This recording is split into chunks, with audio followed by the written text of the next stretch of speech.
Catherine Cook, Executive Director, and let's chat about doing expos or doing events with your passion parties business. So that is something that is a fantastic way to get your name out there and to meet new people and introduce them to your passion parties business. And I just want to share some tips on ways to make those events more successful for you. So first and foremost, unless you are in an adults only venue like at a bar or something like that, you do obviously want to make sure that your table is PG. Generally, I don't put anything on the table aside from the Body by Passion Parties products or the massage products. I don't generally put any type of toys or anything that could be considered like risque on the table itself. That actually, by the way, includes catalogs. I do not put catalogs out on my table either because, number one, we know that people will grab things at expos and events because they think that they need to. And you don't want all of those catalogs ending up in the trash, especially if you're using like the new catalogs. Now, if you have old, outdated ones, okay, that's great. I would use those as your handouts, although I still would not set those on the table. And the last thing you want is for some little kid to come up to your table and grab that catalog off of your table and their mom see it and be like absolutely furious and come yell at you in the middle of an expo. So that's my first tip. Make sure that your table is totally PG, meaning that you only have your bath and body products, your massage products, that kind of thing out on the table. And like I said, I recommend not even have the catalogs available on the table to grab. Although I do put a sign on my table that says catalogs available upon request, and then I will hand them the catalog. Also, a few additional tips. You want to do something to get their contact information. You want to do something to see how interested they are in passion parties itself. So, and every event is a little different, but generally on an event, I always have a prize basket available, and that prize basket is displayed on the table. Again, remember, whatever's going in the basket needs to be family friendly if you are in that type of venue. And I generally make the basket worth at least $100 up to $150. And do, of course, remember that this is perceived value. So there are some things that are fairly inexpensive for us, but have a really big perceived value. And you want your basket to look nice and full too, very enticing. So I have the basket generally set up on the side of the table. And then I have little expo slips all along my table with pins for people to fill out. And there are copies in the document center of expo slips. So on PassionNet, Document Center, I don't remember exactly what they're called, but there are expo slips available there for you to print out. Or of course you can create your own. The ones that I have, they have room for their name, their address, their phone number, their email, and then there are 4 options for them to mark at the bottom. The 4 options at the bottom are for me to add them to the mailing list, for if they're interested in hosting a party of their own, if they would like more information about having their own passion parties business, or the 4th option, which I actually think is kind of genius, says, please don't bother me unless I win. I love that category, actually. Like, you might think it's kind of offensive. You're like, oh my gosh, why would somebody actually say that? Because there are people who will walk around expos and events filling out these slips who have no genuine interest in business. They simply want to win something for free. I don't want to spend my time going through all of these slips and contacting people after the fact who truly have no interest. And the funny thing is, you'll see, like, when people come to your table, if you have an option like that on your drawing slip, they'll laugh about it, but then they'll mark it, which is hilarious to me. So I love it, though, when they mark that, because that's just one less person I need to follow up with.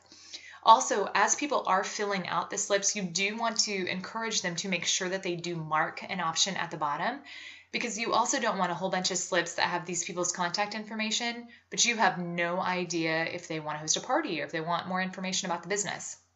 So when I'm talking with people, I always encourage them to fill out the slip for our free prize giveaway for the basket that's worth over $100 in product. And I was like, so please just fill out the top for me and then mark whichever option at the bottom most applies to you. And that way you tend to get a lot more marked as well. So I found that to be very helpful. Obviously, you want to try to book parties at your expos. I generally have not found that I sell a ton of product unless it's somebody who like has been to lots of passion parties and they know they're out of pure instinct or something. And then they'll come running up to you and be like, I need more pure instinct. I'm so happy to see you. But as far as actually selling a lot of product, I generally am not focused on that at an event. My whole premise for being there is to get more leads to book parties or to add more team members. So I do have my open date sheets there. And if you're sharing a booth with more than one person, you guys can each have your open date sheet there. But I have the open date sheet there, and you can offer some kind of incentive for them to book their party with you that day. For instance, sometimes I put a sign up on my table that says, book your party with me today and receive 50% off of your most expensive item. Now, of course, I'm controlling that because they're picking a date off of my open date sheet in order to get that offer. There are other people, they have like prize wheels and that kind of thing. Like some people have like actually big homemade prize wheels. Some people use prize wheel apps on their phone or on their tablets, just like you could use as like a booking activity at your parties itself. But the people can, then spin the wheel on either your phone or your actual real wheel. And that's their additional prize when they host their party on their original scheduled party date that they picked with you. Again, the more interactive you can get people to be, the better your results. We're in a relationship business, so the quicker you can develop that relationship with your potential team members, your potential hostesses at these events, the better. That also means you have to be really friendly at these events. There is no sitting. You want to be standing. You want to be full of energy. You want to be smiling. You want to be friendly. I know that should go without saying, but people don't want to approach you if you're sitting behind the table with your arms folded because you're bored, or if you're sitting there playing on your cell phone because you're bored. So you want to be approachable. You want to be friendly. Another tip for you would be to not have your table in the front of your booth with you behind it. Actually, maybe put your table to the side and leave your booth space open. So that invites people to come into your booth area. Again, that makes it more welcoming. It gives them more of a chance to actually talk with you and connect with you. Another tip I found very helpful over the years is I always have a candy basket at my table, always. They may not be interested in our products initially, but they might want the Snickers bar that I have in my basket. So I figure anything I can do to lure them to my table works really well. You might also find some events where they are wanting you to donate a prize or a giveaway or something like that, like door prize. And if that's the case, generally what I offer in that case is a gift certificate. I generally offer like a $50 gift certificate that they have to contact me to redeem. That again, especially if it's a family event, that helps prevent that like a 15-year-old girl is getting like whatever prize you happened to give. Meaning like if you gave like a tangible product like a lotion or something, her mom or somebody might get mad if a 15-year-old wins that. Whereas if it's a gift certificate, so be it. They don't want to use it, they can tear it up. And the nice thing about that as well is that you're not out any money until the gift certificate is actually redeemed. So that's what I recommend as far as like door prizes and that kind of thing. Also, just another note to kind of keep in mind about events that you might do. Things that are always really important are, number one, where is the event going to be located? What is the expected exposure rate? Like how many people are they planning to have in attendance? Is this a new event? Meaning, is this the first year that this event has happened, or is this an event that has been happening several times over? And if it's happened several times over, what was last year's attendance? How did that look? You also do want to weigh the cost of any booth that you're doing or any event that you're doing against the anticipated outcomes, because you're generally not going to bring any money back in the day of the expo. Like generally you're not going to make any additional money until down the line when you book those parties with those people and you have those parties.